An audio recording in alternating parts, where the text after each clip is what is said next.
Hi guys, so this is now about choosing my threads for this particular project. So we've got the background here, look. So that's the background on that nice velvet. And I wanted to use this stuff from this box. This one here, see, look. This is my goodie box, look. This is what Margaret gave me a long time ago. I couldn't open it, that'd be a start, wouldn't it? So that's my little box that Margaret gave me. And it's a silver box. It's got all sorts of silver bits and bobs. All sorts of silver bits and bobs. So I'm very pleased. I might take those out, actually. I might use those. But it's got all sorts in it. And I wanted to use something from that because Margaret was a very good friend of mine who was an elderly lady. And she unfortunately passed away. And that was one of the things she gave me for my birthday one year.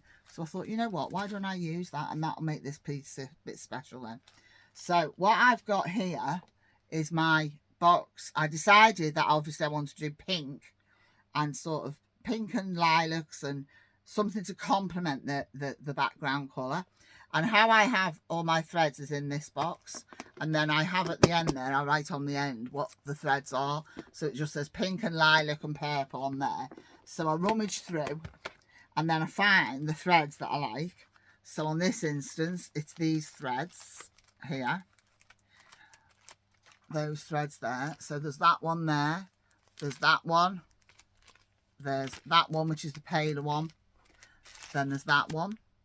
So I've got one light and one, I've got three different shades of purple, one of the dark pink, and then I've also found some thicker thread, which is like a shocking pink. That's more of a shocking pink.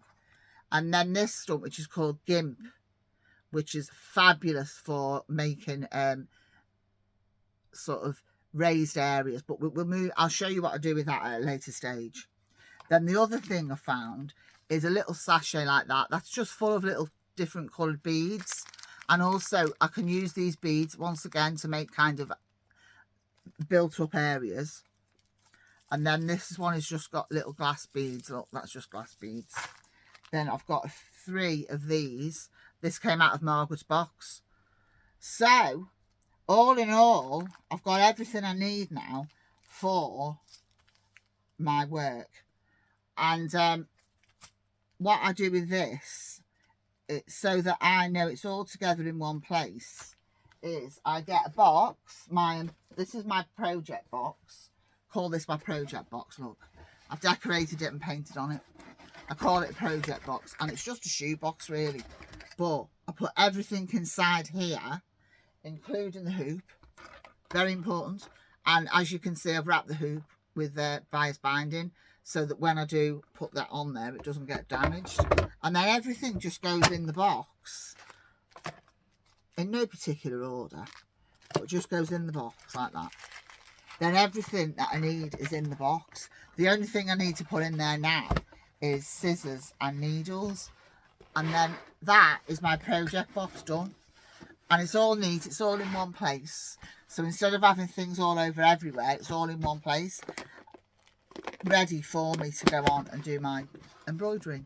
So that's how I prepare for doing an embroidery, because it is important that you get the groundwork correct. And I think it's important that you put all your threads together in one place before you start.